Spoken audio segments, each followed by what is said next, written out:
we ask from the federal government always is going to be, if we're going to assist the federal government on an issue that really is not a municipal issue, we need funding. So pleasantly, he did inform us that there is going to be funding available to at least our municipality when we talked about it. So that's something that concerns us and quite a bit. And the reason it concerns us quite a bit is because previous to these past few years, the city of McAllen has to spend quite a bit of money, municipal funds, when it shouldn't have to. Homeland Security Secretary Alejandro Mayorkas is touring the Rio Grande Valley for a second day in a row this morning. His visit to the southern border is happening just days before that COVID-era immigration policy known as Title 42 is set to expire. That happens next week. So far, the secretary has met with mayors from towns along the southern border that may be directly impacted by the end of this immigration policy. The U.S. Homeland Security Department is predicting a surge in migrants to arrive at the southern border once this policy ends. The U.S. Immigration and Customs Enforcement Agency also preparing to remove potential asylum seekers via commercial airlines once they arrive. So there's a lot of moving parts. It's a fluid and developing situation. Joining me to talk more about it, Ron Vitello. He's a former chief of the U.S. Border Control, former acting deputy director of U.S. Customs and Border Protection, and former ICE director. I always appreciate talking to you. Thanks for being on with us this morning. This week, I spoke with the sheriff of Cochise County, Mark Daniels, and it was really surprising what he shared. We talked about the Biden administration's plan to send these 1,500 American troops to the border to assist administratively. I want to share with people at home and also with you, Ron, what he had to say on that. We've known Title 42 is going to be going away for some time, but we're days before it's happening here. The surge is already on. We're seeing that. We're seeing it along the southwest border, talking to my fellow sheriffs and Border Patrol. And I have no operational plan in front of me from the federal government.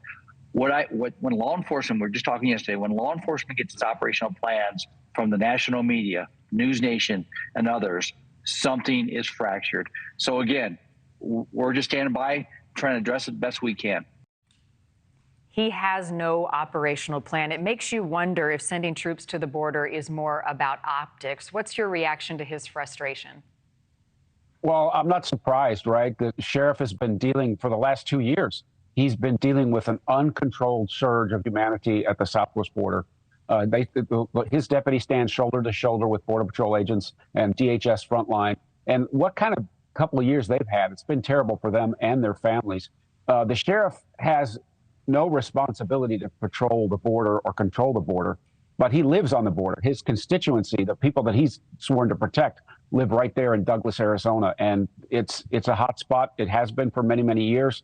And him not knowing what these troops are going to do or when they were coming, I'm not surprised. This administration has made quite a few choices, bad choices in the wrong direction as what is going on at our southwest border. And we're seeing the fruits of that. Like day one, they stopped building the wall. They put a moratorium on removals and deportations. They reoriented ICE from interior enforcement. The secretary has made statements in public saying that if you're in the country illegally, you're not going to be a target for ICE. At the same time, they ripped down policies that were working at the immediate border to lower the level of illegal migration to 45-year lows. And now we're seeing the worst surge in the history of that border. Title 42 is a tool, depending on how it's used. It's a slight advantage for the Border Patrol in the operational environment. And when it goes away, they're going to lose that small advantage.